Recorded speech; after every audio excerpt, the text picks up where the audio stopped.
So episode 4.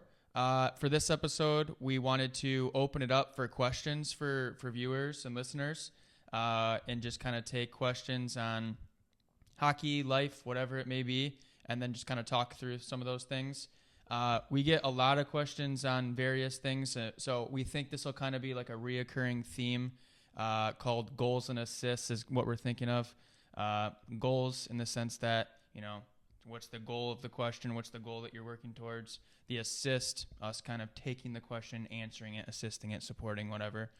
And then G, Griff, A, assists, Andrew, A. So a little flow there that we liked. So like I said, kind of taking some questions and kind of talking through those things as we go. So we took we're going to talk through 3 questions. So thanks to everybody that submitted those questions. Like I said, we'll probably do this a recurring thing, every few episodes, periodically, but we'll go through these 3 questions and go from there.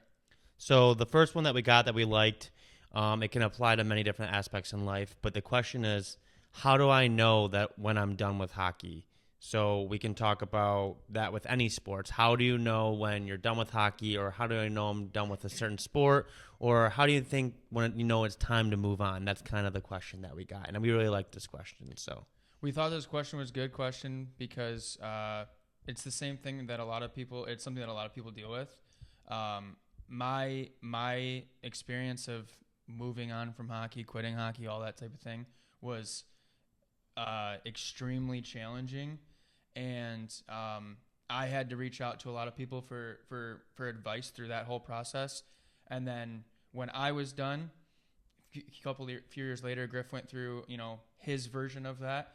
And then we were actually talking before this how many guys we had talked to previously over the years about this, like our former teammates, players, all that type of thing. So I think it's one of those scenarios that it's like when you're in class and they always say that if you have a question, you should ask it, because most of the other class that's not asking it probably wants to ask the same thing, or they're thinking the same thing. Exactly, right. So it's kind of the same scenario. So I'll just kind of walk through like a few things from my experience, and Griff can, talk through some of his, and, we'll kind of go from there. But like I said, my experience was the most challenging at that time. I was 19 years old. It was the most challenging thing I think I had ever really went through in my life. So after high school, Andrew played junior hockey for a year, and then made the decision to stop playing. So that, just to give some background. Yeah, absolutely. So like Griff said, I was 19. I actually was so stressed through that process that at 19 years old, I had shingles. And at the time, I didn't know what shingles was. I'm not a medical person, but I'll give you a quick background.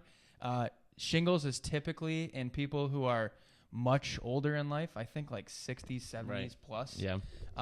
It attacks a nerve line. It can be itchy. It can be painful. You might not even notice it. It can be red bumps.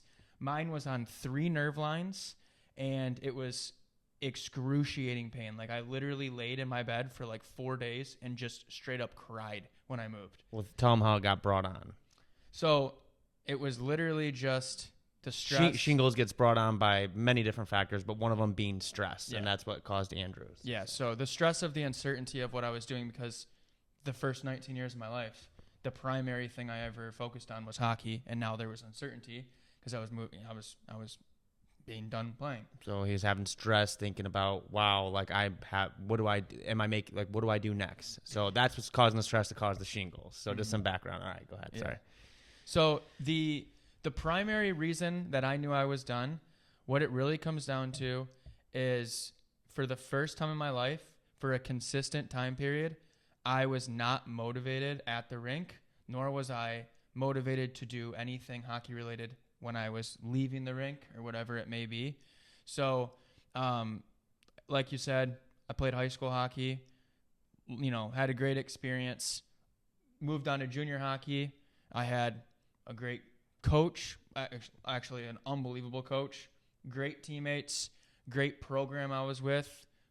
Anything I would have really wanted in junior hockey for that experience, I had. And the only thing that was different for me was that I would go to practice. We would practice in the morning. I'd go to practice, and usually I would want to stay on and, work on extra things or go to the gym after, get there extra early, hang out in the locker room longer, whatever. And there were starting to be days where, like, we were there for 6 days a week, maybe 2 of them at the beginning of the season. I just wasn't motivated, and I felt like when the practice was over, I was ready to leave and go home. Right. Mm-hmm. And as the season went on, there was more and more of those days, and those days became now felt like they were outnumbering the days of me wanting to be, wanting to stay there. And then I started thinking about other things. I started thinking about school and how I was excited to like go to college and what life would be like without playing. And ultimately I reached out to some other people. I reached out to some family friends and whatnot, other guys that had previously stopped playing to kind of get advice on their, their experience. Talked with my coach, and the final part, or the when I made my final decision, it was January. So, we're about halfway through the season, and my goal was always in high school, my goal was to play in the NA, the North American Hockey League. That was my goal. And I was driving to a game. It was a Saturday afternoon. I was driving to a game with Metro and the team I was playing for in the NA3 at the time. And I got a call from a random number, and it was the Aberdeen Wings assistant coach. And he basically said, we're calling you up. We want you here on Monday. I was like blown away because at this point I was already kind of starting to think that I was going to, be done. Was blown away, completely excited, but at the same time super nervous. And I basically said to myself, I can either not go and just assume that I'm going to be done at the end of the season. But if I do that, I could regret it for the rest of my life because I won't know. You got to try, right? And then the other option was to go and see what happened. I walked into the locker room. It was a sick rink. I think they said they spent like $5 million a couple years before to like redo the locker room, everything. I walked in, pants, gloves, helmet, shirt, shorts. They do the laundry for the towels every day. You can't even wear your shoes in the locker room because it was so nice. And I literally walked in. Everything a junior player would want, anything that you thought you would want. They had like 1,500 fans at every game, something like that. Walked in, looked around. I was like, I'm good. And the initial call-up was a 2-week thing. And I was like, all right, maybe this is me just being, nervous because it's a new environment. Spent the whole 2 weeks there. Didn't play in a game. There was injuries. There was guys that were moving around, so I didn't play in a game that first week. The second week, I didn't get in the game that weekend either. And they basically sat me down before that game at the end of the 2 weeks, and they said, we liked you being here. Couldn't get you in these 2 weeks, but we do want you to stay for the rest of the year. And this was in January, so it was going to be, a couple more months. I looked at him. I was like, honestly, I really appreciate the opportunity. Thank you for having me, but I'm just going to go home and finish the rest of the season at home. And that was it. Got on a plane back to Michigan. Played the rest of the season with Metro. Loved it because I knew that was, going to be the end of it. Took it all in, and I have never put full gear on ever again. So really, for me, like I said, it came to just down to the motivation. I knew at the time it was the motivation that I was lacking that motivation consistently. I was starting to think about other things, so that's how I knew. So, like, from what I'm hearing is when you stopped wanting to be the best or to improve, that's kind of when you thought you were ready to move on. Yep, because that was the primary thing that I always focused on. And so it was like a huge change for me to not be thinking about it the same way. So I knew that was just my mind, my brain indirectly telling me like, hey, man, it might be time to think about something else, to focus on something else. So for someone who's listening right now and everything, like for someone who asked that question, and how do I know when I'm done? The biggest advice that I could say, and something that we can use Andrew's story as like an example, is, when you're sitting there and you're not feeling it, and maybe it's not as obvious to you, maybe you still have an idea that you want to do it and all. One thing that I think you could do is to literally, and this is what I had to do when I was deciding to be done, is that I made a pros and cons list of keep playing and a pros and cons list of quitting. I literally had to go down on a piece of paper and write them out. Literally, this is the pro of playing. Yeah, this is the con if I play next year. And then this is the pro of me quitting. This is me or being done playing. This is the con of me. And literally had to vary it out. And I went back and forth 100 times, as most people do. You know, the thing is that I think from what I'm hearing for your story and mine and what a lot of people is that it's not that you don't love hockey at all. That's the one thing I wanted to reiterate there. So it was not a lack of love. yeah, It was I always say, I said it literally last episode. I love hockey today. I loved hockey then. The same way I have my whole life. It was literally just I was burnt out, I was exhausted, and I was interested in just finding another aspect of my life. so if you're sitting here and listening, that's okay.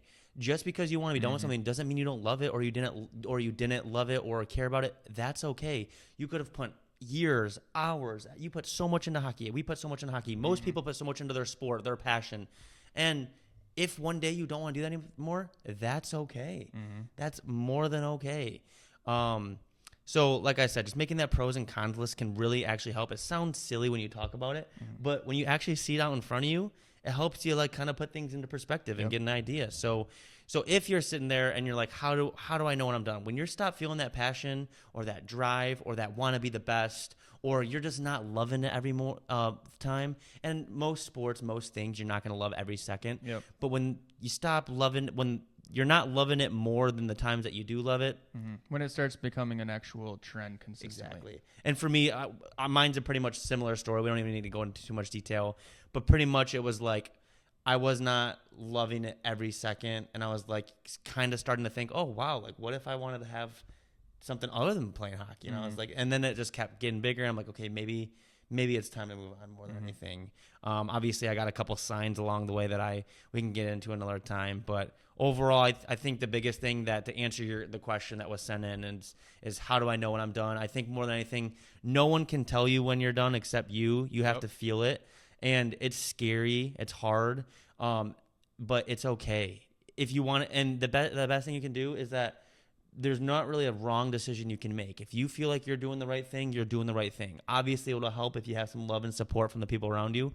But if you feel like you want to be done or you want to pursue something else, that's okay. And that's normal. And that's great. And your coaches and your family and everyone that was, that has invested in you to be the best hockey player you can be. I was very lucky that that support continued with me to the next part of life. Literally, my junior coach just was like, we just want you to apply it to the next part. So like whatever lessons I learned with hockey, I applied it to the next part of my life, which was school, coaching. Ultimately, now I have a job. So that's honestly part of what I think drove us to wanting to be coaches right away, was that we had so many great human beings as coaches and mentors throughout our careers that we wanted to, kind of apply that to the next generation.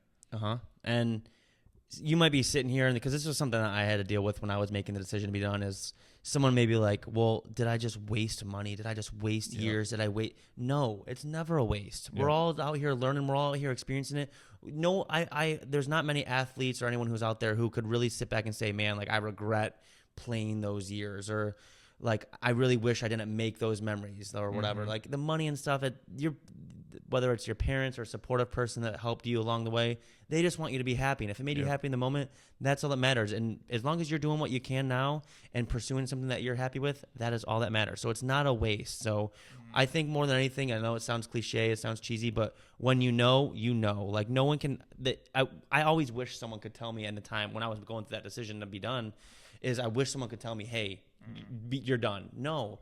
It's only on you. So we wish we could tell someone when they're done, but the only one who knows is you. And it's okay not to know. You may not know today. You may not know next week. May not know next month.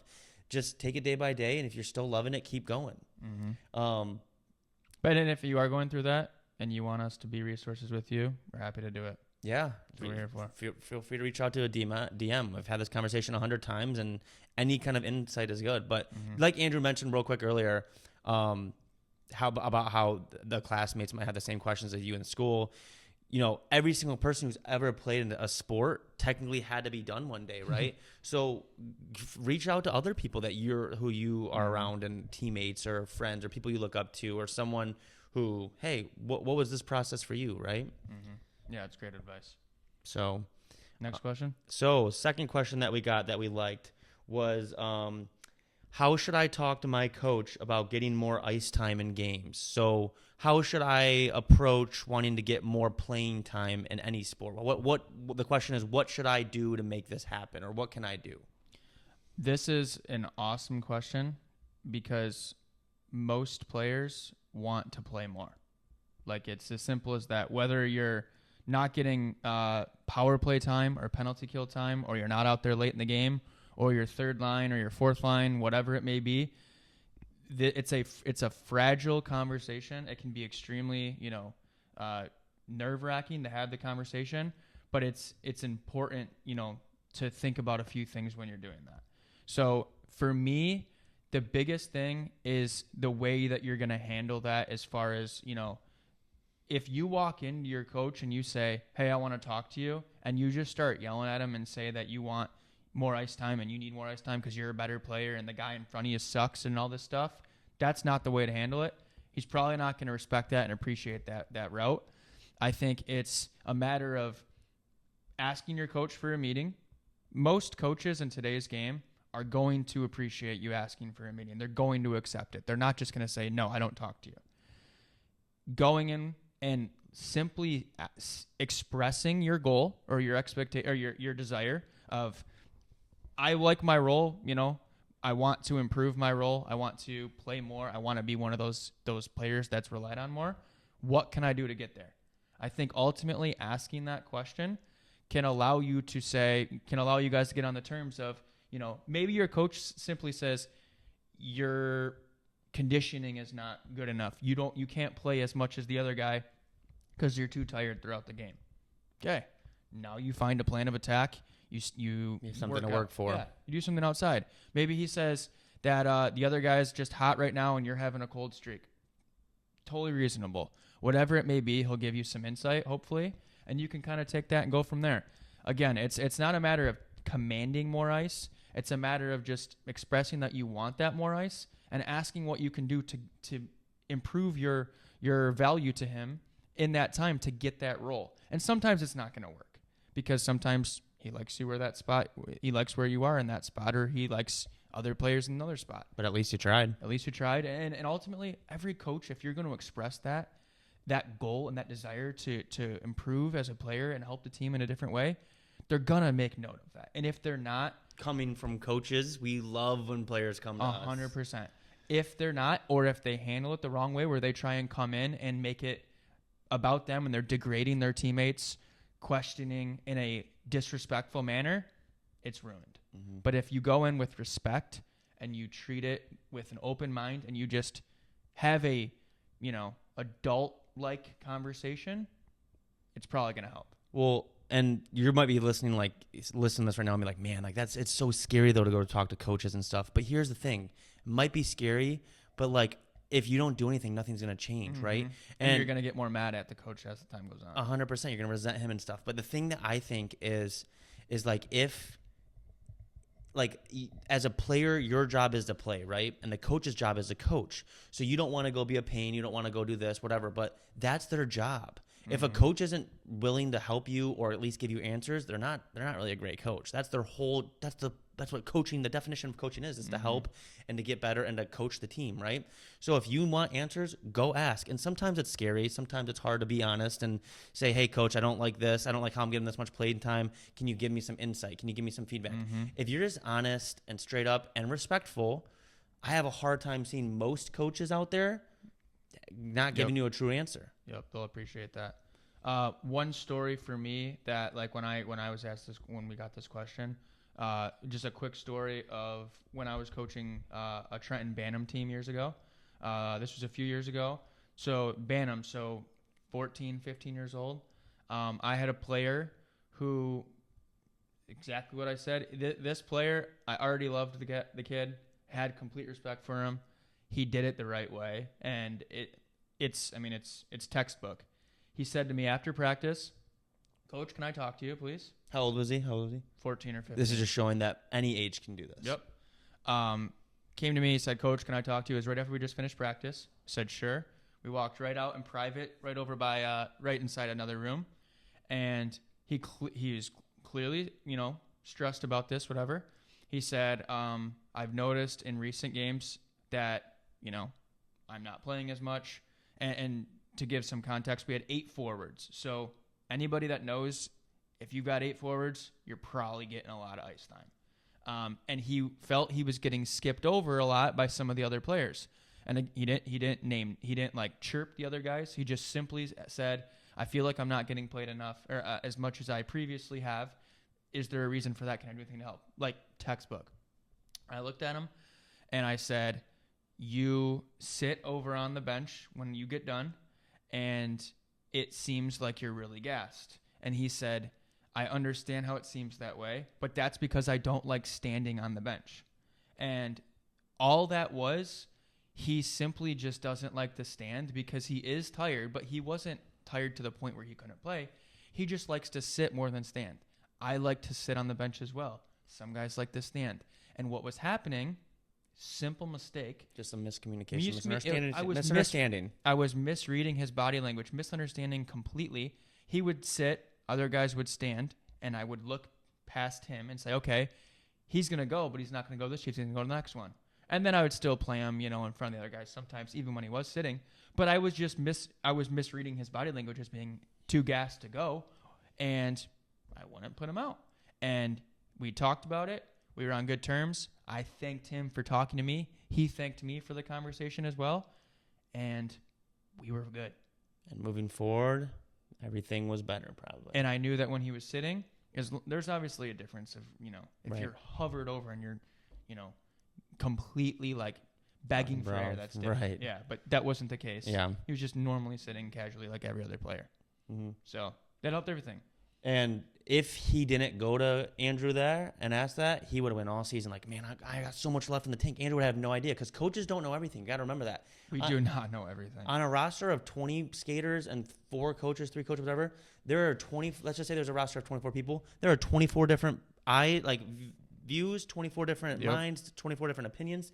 So coaches, you need to, if you want more ice time, tell the coach what your thoughts and opinions are. Maybe he can give you his insight, and then you guys can come to agreement, or he can, like you said, help you understand your view and everything. But at least you guys get on the same page, and maybe it improves. And either way, that communication, that respectful conversation can go a long way for you. 100%. And I know we gave that answer about how to get more ice time is to talk to the coach, but I think more than anything, if you can adopt something that we both have done, is if you can adopt the motto of doing everything you can to succeed, and if it doesn't work out, at least you can know you did. Well, technically, if you're following that motto, doing everything you can to succeed, get more ice time, be better for a team, have a positive impact, talking to the coach is one of them. Yep. So at least you're doing everything you can. And maybe, like you said, maybe you're not getting the best results in that meeting with the coach. It doesn't go as the way we planned.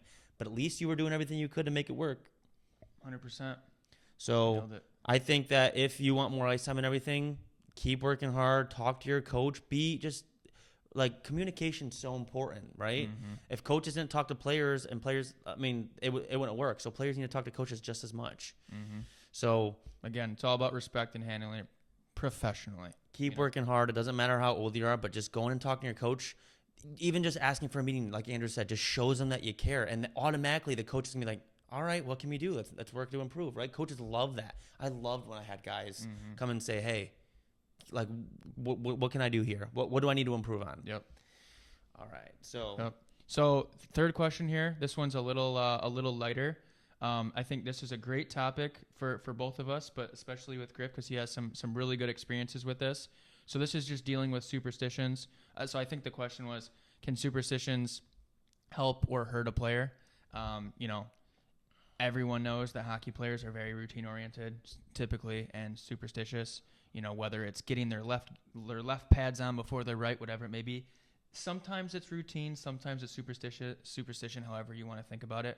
But I know we've both had those experiences throughout our lives, but you've got some good ones, so I think it'd be good to talk about those. So to answer the question about is it more positive or negative to have superstitions and everything, or does it really make a difference? My answer is yes. I think it can make a difference. It can be positive, but it can also, I would think, be more negative in my opinion. Everyone's a little different. It is an opinion-based question, but overall, I think the biggest thing with superstitions is just like we said, having habits that you like to normally do, but in case you can't do them, still being able to go on with your day and everything and being able to play and feel comfortable is the most important thing. So listening to certain songs or eating certain foods before games, I think that's all very beneficial and very helpful because that's what you like, obviously.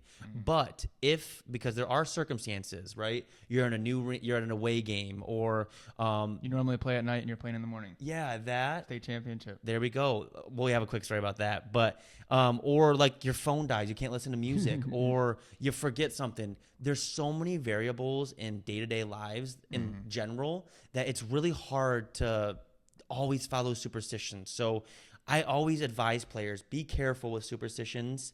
Have your habits, have your routines, but you got to prepare in case they don't go, that you can still function, right? So my sophomore year of high school, I was on the Trenton High School hockey team, and before every game, I would eat the same exact Subway meal, right? It was a sub. I ordered it a certain way. I would have a sub and chips, and then go home, eat, nap, go to the game, right? Because it was very easy to duplicate. Yep. Get out of school, if it's a weekday at, 2:30 or whatever, get the sub, be home by like 3:30, eat, nap, game at 7:30. If it was a weekend game, it's, 5, 6, 7 o'clock at night. You don't have school, so it's easy to do it every time. Yep. You get the sub a few hours before the game, you hang out, you nap, you go to the game. Right. And maybe I just did it the first couple games, and I felt like I was playing good. So it became a routine, it became a superstition, right? But I had to eat this, right?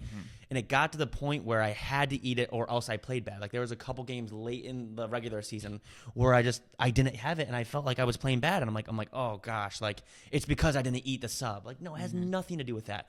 Well, it got to the point where we were in the state semifinals, and it was literally it was a Thursday afternoon, and I went home and I ate the sub, and it was so disgusting and so gross because I had ate it like 30 times. I ate it 30 times, the same sub, and I was so tired of it and grossed it that I threw up the meal while I was eating it.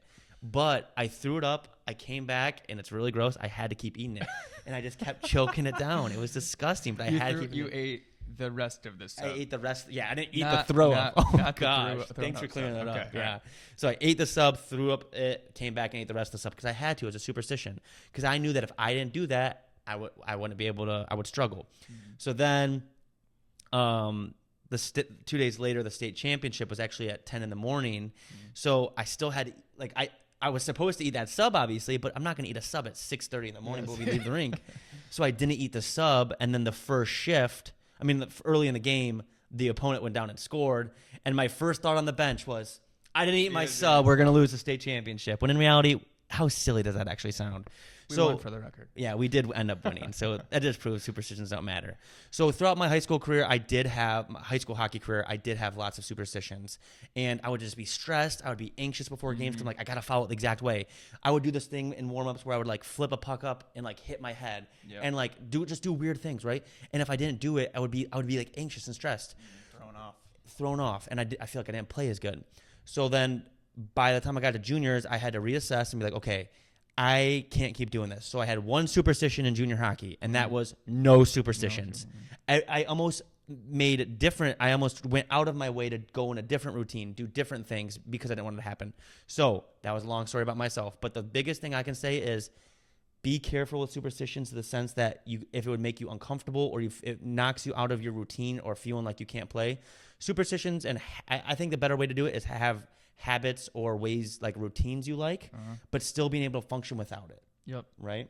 Yeah, it's all about if they make you comfortable and confident, they're healthy. If they're driving you to the point where you are stressed the day of, I'd have to tie my skates 4 times because I needed my ankle to basically be not able to breathe. And it was so stressful for me that I would be doing my pregame warm up right outside, and I would start thinking about like having to tie my skates. Oh gosh. Because they had to be the exact same like tightness on my left and my right. And as I say this, I just sound like a crazy person looking back at it. But like I would literally tie my skate, both of them, stand up, do a couple squats. If one of them was too tight, untie it, tighten the other one, whatever it may be. The other example, so my point is, if it's making you comfortable and confident and like ready, that's good. If it's driving you to the point where you're stressed about that actual activity, especially if you can't do it, like you said, for whatever reason, that's unhealthy. But let me interrupt you real quick. So as you're sitting here and listening to him about me and the food, like, Griff, that has no effect on the game. It sounds so silly.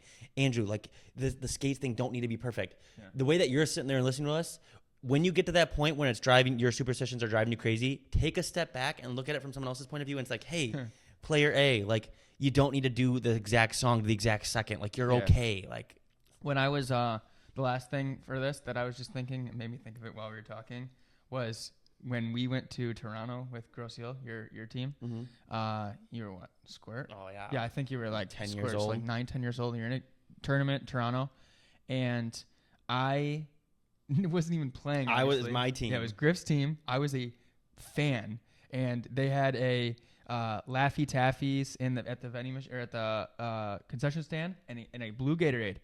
And I think it was blue Gatorade. And I had 2 Laffy Taffies and a Gatorade before. There was 4 games you had that weekend. Before the first 2, and you guys won. I didn't have it for the third. You guys lost. And I was so mad at myself because I thought I was the reason you guys lost. And then I had it again for the finals, and you guys won. So in that moment, I thought it was like, that was my part. 12-year-old. Yeah, that was my part. But it's not why you guys lost, and it's not why you won. So, again, if you're feeling confident and comfortable and it puts you in the right state of mind, that's good. But those are generally just habits and routines. They make you feel good. If it's driving you nuts and it's too stressful and it's ruining you and you have a bad shift and then you're immediately putting it back on that's not good. I could keep talking about superstitions. Yeah. But that's just take, like you said, take a step back, take a look at it from the outside and see if it's healthy or it's bothering you. Yeah. So for those 3 questions, they can obviously be applied to hockey, to other sports, to life in general, as far as like, how do I know when I need to move on from something, or how can I talk to my boss and work about getting better results or something, or superstitions for your day-to-day lives. It can apply to anything, not just hockey. But overall, I think that this was cool. If you guys have more questions, sometimes we put questions up on our Instagram story, Sawyer Development Institute. But don't be afraid to put an Instagram DM to us and put question or goals and assists, and ask us those questions. We would gladly talk about this more. Maybe make it a little segment on each episode moving forward or something. Yeah. So like Griff said, send us a DM, send us a text, whatever. We like doing this because like we asked other people for advice too. To this day, I still do. Mm-hmm. You never know everything. So that's a resource that we want to be, and that's what we enjoy. So yeah. And we appreciate you guys listening. We appreciate you guys giving the feedback at all. In your guys' bait, to sum it all up here, keep working hard, follow your passions. If it's not going the way you want, talk to someone about how you can make it go the way you want, and keep working hard, and making that small progress is still progress. So that's it. Thank you all for listening. We'll see you guys next week.